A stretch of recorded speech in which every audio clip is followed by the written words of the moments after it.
آؤ میں تمہیں وہ اس بارگاہ پہ لے جاؤں جس نے سب کو شان عطا فرمائی ہے۔ حضرت ابوبکر صدیق رضی اللہ تعالیٰ عنہ خلیفۃ المسلمین بنے، خلیفہ بنے تو سویرے جس رات خلیفہ بنے سویرے سر پہ ٹوکری رکھی، منڈی کی طرف جا رہے ہیں۔ حضرت عمر فاروق رضی اللہ تعالیٰ عنہ مولا علی شیر خدا کو کسی نے بتایا کہ وہ تمہارا خلیفہ تو جا رہا ہے مزدوری کرنے، وہ تو جا رہا ہے کمائی کرنے۔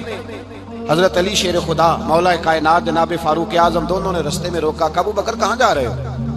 فرمانے لگے کام کرنے جا رہا ہوں، مزدوری کروں گا، منڈی میں جاؤں گا، تجارت کرتا تھا اس کو جاری رکھوں گا، بچوں کا پیٹ بھی تو پالنا ہے۔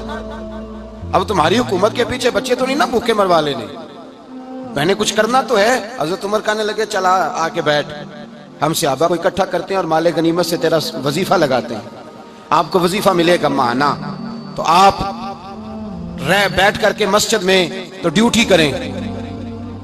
بیٹھ گئے، مشاورت ہوئی تو حضرت ابوبکر صدیق رضی اللہ تعالیٰ عنہ سے پوچھنے لگے جناب بتلائیے آپ کا کتنا وظیفہ لگایا جائے؟ تو حضرت ابوبکر صدیق فرمانے لگے اتنا لگا دو جتنی کہ مزدور کی تنخواہ ہوتی ہے۔ تو ایک صحابی بول کے بڑے میٹھے اور دھیمے لہجے میں کہنے لگے ابوبکر اگر تیرا گزارا نہ ہوا تو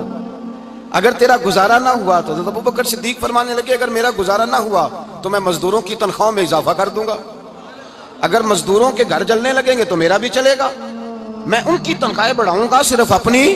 تو مزدور کے حقوق کا تعین کیا۔ سب سے پہلے تو میرے نبی پاک علیہ السلام نے منع فرمایا، جس کو مزدوری پر رکھو پہلے اس کے ساتھ اجرت طے کرو۔ حضور صلی اللہ علیہ وسلم نے فرمایا جب تک اجرت واضح نہ ہو جاؤ کسی کو کام پر، جب تک اجرت واضح نہ ہو جائے، مکمل نہ ہو جائے کہ کیا دینا ہے، طے کریں۔ کیا لوگے جو جناب دے دیں گے لے لوں گا، شریعت اس کو پسند نہیں کرتی، محبوب نہیں رکھتی۔ پہلے اس کے ساتھ پہلا حق مزدور کو یہ دیا کہ اس کی اجرت پہلے، بولیے اجرت پہلے اجرت طے ہوگی، یہ پہلا حق ہے۔ اور مزدور کا دوسرا حق کیا بیان کیا میرے نبی پاک نے؟ فرمایا جب، اور یہ ایسی اعلیٰ بات ہے کہ جتنے حقوق لکھنے والے ہیں نا، جتنے بین الاقوامی سطح پر انسانی حقوق کا چارٹر بنانے والے ہیں، وہ کہتے ہیں کہ یہ ایسا نقطہ حضور نے بیان کر دیا ہے کہ اس سے آگے کو بڑھ ہی نہیں سکتا، یہ ایسی بات ہے کہ جس کی شرح بھی کوئی نہیں کر سکتا۔ میرے حبیب کریم علیہ السلام نے فرمایا پہلے طے کرو، اور کیا خوبصورت لفظ ہے، قانون بنا دیا۔ فرمایا جب مزدور مزدوری کر لے تو اس کا پسینہ خشک ہونے سے پہلے اسے ادا کر دینا، اس کا پسینہ خشک ہونے سے پہلے اسے اس کی مزدوری دے دو۔ ایک صحابی اپنے خادم غلام کو مار رہے تھے تو میرے نبی پاک تشریف لائے، فرمایا کیوں اسے مار رہا ہے؟ حضور غلطیاں بڑی کرتا ہے۔ نبی پاک نے فرمایا جتنا تجھے اس پر اختیار ہے نا، اس سے کہیں بڑھ کر میرے رب کو تیرے اوپر بڑا اختیار ہے۔ کہ حضور یہ بڑی غلطی کرتا ہے، میں آخر کتنا معاف کروں؟ تو حضور نے فرمایا اتنا معاف کر جتنا میرا رب تجھے معاف فرماتا ہے۔ پتہ ہے تیری صبح سے لے کر شام تک کتنی کوتاہیاں ہیں، درگزر کا حکم دیا۔ پہلا حق یہ دیا مزدوری طے کرو، دوسرا حق یہ دیا پسینہ خشک ہونے سے پہلے ادا کرو، تیسرا حق یہ دیا کہ اس سے درگزر کرو، غلطی ہو جائے تو درگزر کرو۔ تو یا رسول اللہ مزدوری کتنی دیں؟ میرے نبی پاک بخاری مسلم حضور سید عالم صلی اللہ علیہ وسلم نے فرمایا مزدور کا حق بیان کیا نبی پاک نے، اور ایک بات ارشاد فرمائی تو اس کے اندر کئی پہلو، ایک حدیث میں کئی پہلو بیان فرمائے۔ حبیب پاک نے فرمایا جیسا تم کھاتے ہو ویسا ہی اسے، بھائی بس ختم ہو گئی بات۔ اتنی بڑی بات کر دی سرکار نے۔ کبھی دیکھا ہے آپ نے کہ مزدور کو ایسے کھلایا جا رہا ہو جیسا مالی کھا رہے ہیں؟ حضور نے فرمایا بھئی مزدوروں کا حق یہ ہے کہ جیسا تم نے کھانا ہے ویسا اسے کھلانا ہے، اور فرمایا جیسا تم نے پہننا ہے ویسا اسے پہنانا ہے۔ اور پھر میرے حبیب کریم علیہ السلام نے ارشاد فرمایا اس کی ہمت سے بڑھ کر تم اس پر بوجھ نہیں ڈال سکتے، جتنا کام وہ کر نہیں سکتا اتنا تم اسے دے نہیں سکتے۔ اور فرمایا اگر اتنا کام دینا ہے جو اس کی ہمت سے زیادہ ہے تو میں اس کے مالک کو کہتا ہوں وہ بھی اٹھ کے مزدور کے ساتھ کام پہ لگ جائے، اٹھے اس کے ساتھ کام میں شریک ہو جائے۔ مزدوری کا بھی تعین فرمایا، اور پھر اس کو کام کس مقدار کا دینا ہے، مزدور کو کس قدر زیادہ اس پر بوجھ ڈالا جائے گا، یہ بھی مصطفیٰ کریم نے بیان فرمایا۔ فرمایا جو لا یکلف اللہ نفسا الا وسعها، اللہ بھی تم پر وہ بوجھ نہیں ڈالتا جو تم اٹھا نہیں سکتے۔ تو کسی مزدور کو تم ایسا کام نہیں بتاؤ گے۔ حضرت عثمان غنی رضی اللہ تعالیٰ عنہ ایک دن حضرت عمر فاروق سے کہنے لگے عمر باز کر دے یار، تیرے بعد بھی تو لوگوں نے خلیفہ بننا ہے، کیسے کوئی تیرے رستے پہ چلے گا؟ تو حضرت عثمان غنی سے جناب عمر کہنے لگے کیا ہو گیا؟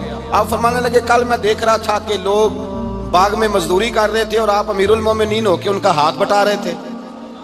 ہاتھ بٹا رہے تھے تو حضرت عمر کہنے لگے بوڑھے تھے, بیمار تھے, مزدوری کر رہے تھے تو پسینہ بہ رہا تھا, کیا ہو گیا اگر تھوڑا سا میں نے ساتھ دے دیا.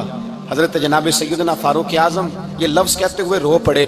آپ فرمانے لگے میں کسی بادشاہ کا شہزادہ نہیں, میں بھی اسی باپ کا بیٹا ہوں جو اونٹ چرا کے گزارا کیا کرتا تھا.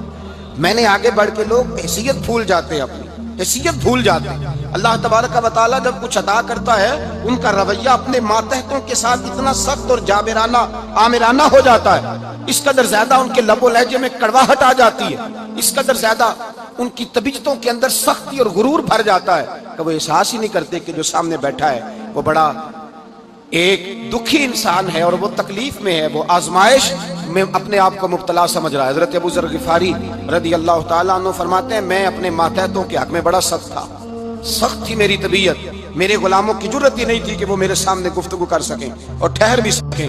فرماتے ہیں جس دن میں کلمہ پڑھنے گیا, جس دن میں حضور کی بارگاہ میں, تو میں نے کہا حضور کوئی خاص نصیحت؟ تو نبی پاک نے فرمایا میری نصیحت تیرے لیے یہ ہے کہ جیسا تو نے کھانا ہے ویسا ہی غلام کو کھلانا ہے, جیسا تو نے پہننا ہے ویسا ہی غلام کو پہنانا ہے.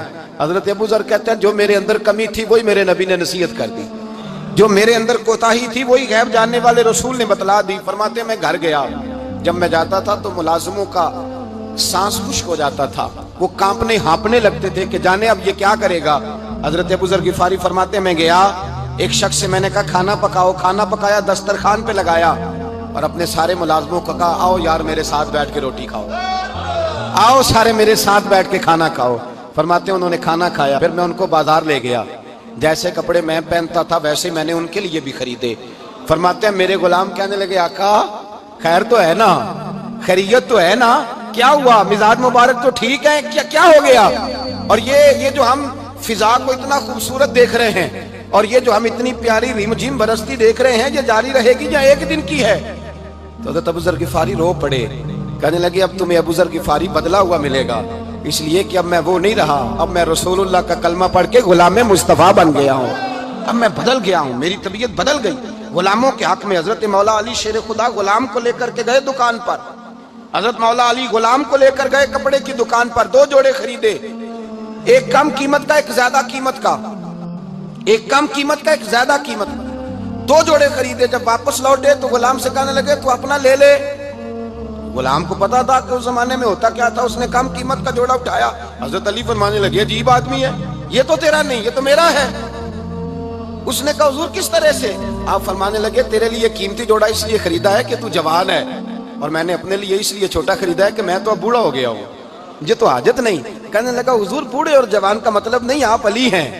من کنت مولا فہذا علی, علی مولا, علی مولا. آپ چونکہ مولا علی ہیں اور آپ امیر المومنین ہیں, لہذا آپ نے تخت پر بیٹھنا ہے, آپ نے سلطنت کو چلانا ہے, آپ پہنیے. حضرت علی فرمانے لگے تو میرا غلام بنا ہے نا, تو نے ابھی میرے نبی کا دیدار نہیں نہ کیا, تو بعد میں آیا ہے نا, اگر تو اس دور میں ہوتا تو جان جاتا کہ یہ عمل میرا ہے, پر اس کے پیچھے جو نصیحت کے پھول ہیں وہ مصطفیٰ کے عطا فرما.